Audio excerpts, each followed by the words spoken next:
F1 dan DTM merupakan dua jenis kejuaraan balap mobil yang sangat berbeda, mulai dari regulasi, spek mobil, dan yang lainnya. F1 adalah balapan jet darat single-seater open wheel. Berbeda halnya dengan DTM, DTM adalah balapan mobil touring yang dimana mobil-mobil yang digunakan untuk balapan di sini adalah mobil-mobil massal yang dimodifikasi khusus untuk ajang balapan yang berasal dan beregional di Eropa ini. Namun, apa jadinya jika spek mobil F1 dan DTM ini disatukan? Mungkin kalian bisa menemukan jawabannya di mobil yang akan gue bahas di video gue kali ini. Perkenalkan, Alfa Romeo 155 V6 Ti DTM.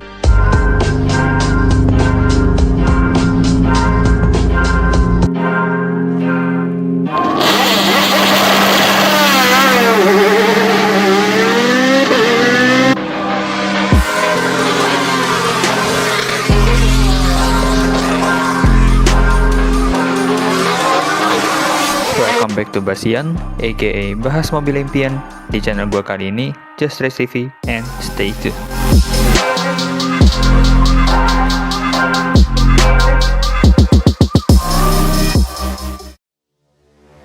Mungkin kalian akan bingung, Bang, kenapa sih namanya Alfa Romeo 155 V6 Ti DTM? Oke, Alfa Romeo itu memang merek mobilnya. Angka 155 merupakan tipe mobilnya.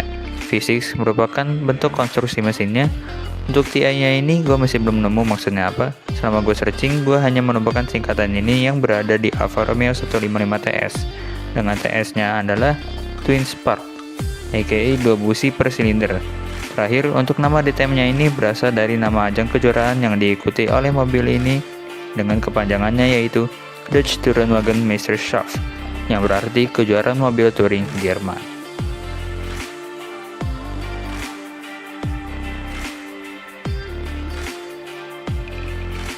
Mobil ini lahir tahun 1993 untuk mengikuti ajang DTM yang menggunakan regulasi Touring Car Class 1. Regulasinya secara garis besar adalah mesin yang dibatasi hanya sampai 2500 cc atau 2,5 liter, jumlah silinder maksimal sampai 6 silinder dan 4 katup per silinder. Tambahan perangkat elektronik seperti ABS dan traction control diperbolehkan. Seluruh perangkat aerodinamika harus terpasang di bawah batas garis tengah roda, kecuali sayap atau spoiler belakang. Mobil yang digunakan merupakan mobil produksi massal yang dimodifikasi untuk ajang ini.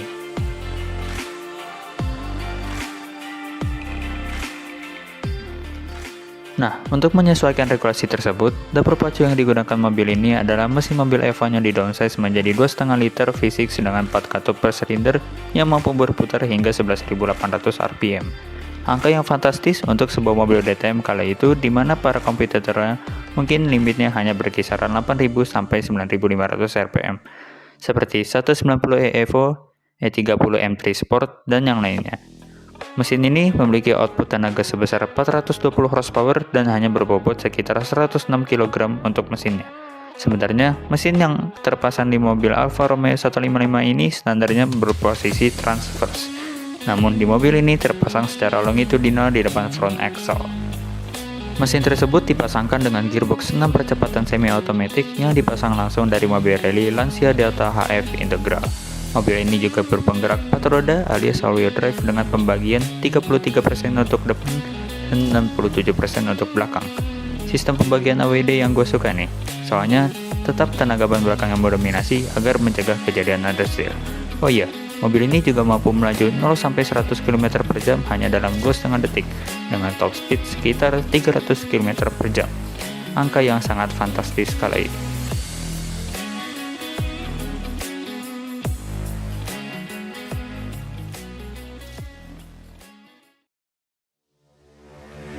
Dikala para mobil DTM lain kala itu menggunakan struktur rangka yang masih mengikuti garis dari mobil produksi massalnya, mobil ini menggunakan struktur baja yang lebih tipis, bahkan sampai para mekanik harus berhati-hati agar tidak bersandar ke atap mobilnya.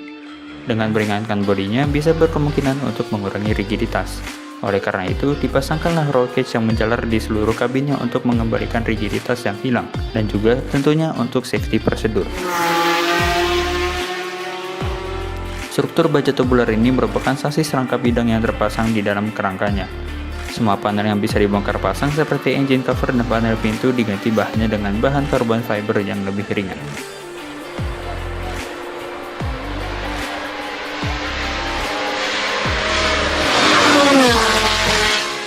Seperti yang sudah gue bahas di bagian regulasi, hanya bodi bagian bawah garis tengah ban yang dibentuk untuk aerodinamika dengan sangat teliti. Bagian moncong mobilnya terdapat splitter yang cukup dalam. Di bagian belakang terdapat juga diffuser yang melintang dari kanan ke kiri. Dan yang terakhir, ada juga sayap belakang berbilah ganda untuk mengoptimalkan downforce di bagian belakang.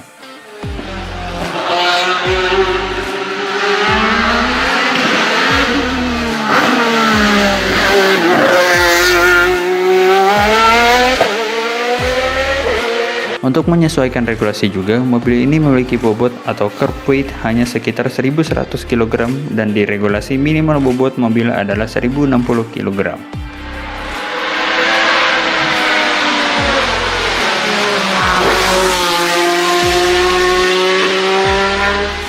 Kaki-kaki mobil ini menggunakan struktur double wishbone dengan coil spring di atas peredam yang terpasang di 4 bagian kaki-kakinya. Konstruksi kaki-kaki seperti ini lebih sering terlihat di mobil F1 dibandingkan dengan mobil produksi massal biasa. Pengemudi mobil ini pun bisa mengatur settingan stiffness atau kekerasan dan anti-roll bar melalui tuas di sebelah kursinya. Bagian kaki-kakinya pun didesain untuk memudahkan akses mekanik, seperti contohnya as roda belakang yang bisa dilepas dengan hanya membuka 6 baut. Pengereman mobil ini menggunakan rem cakram ventilated di keempat rodanya dari Brembo yang dipasangkan juga sistem ABS dari Bosch, dan terdapat traction control juga.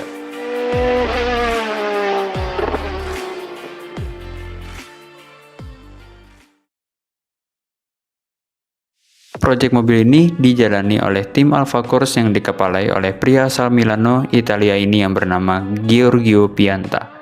Dan jasa joki yang mereka gunakan merupakan mantan pembalap F1 juga loh, yaitu Alessandro Nannini dan Nicola Larini.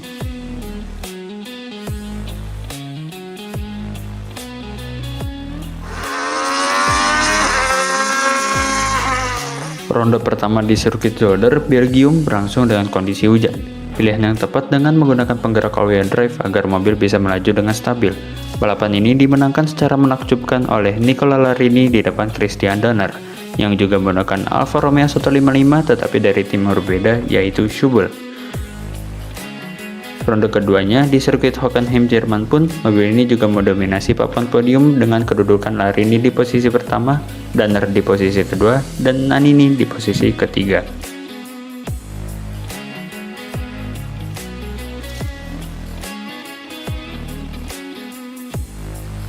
Mobil ini berhasil mengunci gelar juara dunia dengan memenangkan 12 dari 20 balapan yang ada pada musim itu, dengan Larini yang menang 3 kali di Nürburgring, 2 kali di Nürburgring, Wunstorf, Nannini yang berhasil memuncaki podium di 2 ronde terakhir, dan yang lainnya pun juga ada dari tim privateer yang menggunakan mobil yang sama, seperti tim Schubel yang tadi gue sebutkan.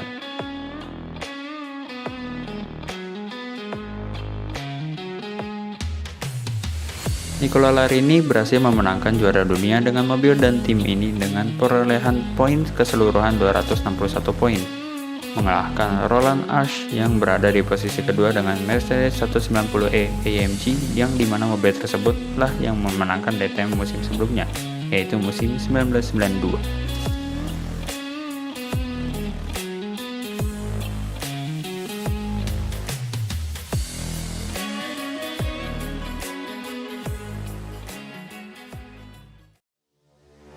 Mobil ini gue bilang sebagai pembantai liga kampung sebelah karena berhasil menang di ajangnya para mobil balap Jerman dengan mobil Italia. Mungkin sekian pembahasan tentang Alfa Romeo 155 V6 Ti kali ini. Jika ada kekurangan ataupun kesalahan informasi bisa kalian beri komentar saja di bawah. Kurang lebihnya gue ucapkan mohon maaf dan terima kasih sudah menonton sampai akhir. Kalau ada mobil yang kalian ingin gue bahas, komen saja di bawah, oke? Jangan lupa untuk like, comment, share, dan subscribe. Follow Instagram gue di sini dan mampir juga ke TikTok gue di sini. See you next video and goodbye.